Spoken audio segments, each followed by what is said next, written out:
ನೋಡಿ, ನನಗೆ ಯಾವುದೇ ಪರಿಚಯ ಇರಲಿಲ್ಲ. ಅವರು ನನ್ನ ಕ್ಷೇತ್ರದಲ್ಲಿ ಇದ್ದಿದ್ದರಿಂದ ನಾನು ಯಾವುದೋ ಒಂದು ಕನ್ನಡ ರಾಜ್ಯೋತ್ಸವ ಕಾರ್ಯಕ್ರಮಕ್ಕೆ ನನ್ನನ್ನು ಇನ್ವೈಟ್ ಮಾಡಿದ್ರು. ಆ ಕಾರ್ಯಕ್ರಮಕ್ಕೆ ನಾನು ಹೋಗಿದ್ದೆ.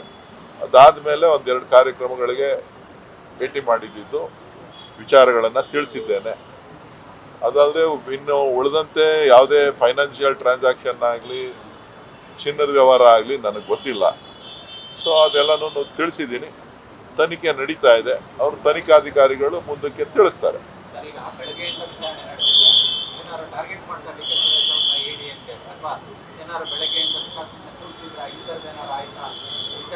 ನೋಡಿ,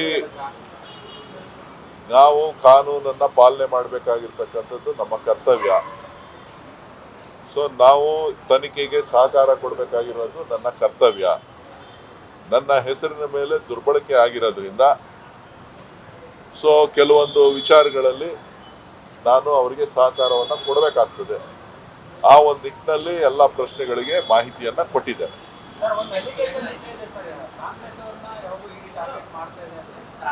ಅದು ರಾಜಕೀಯ ಪಿತೂರಿ ಬಗ್ಗೆ ನಾನು ಈಗ ಮಾತಾಡೋದಿಲ್ಲ. ಮುಂದಿನ ದಿನಗಳಲ್ಲಿ ಅದರ ಬಗ್ಗೆ ಮಾತನಾಡ್ತೇನೆ.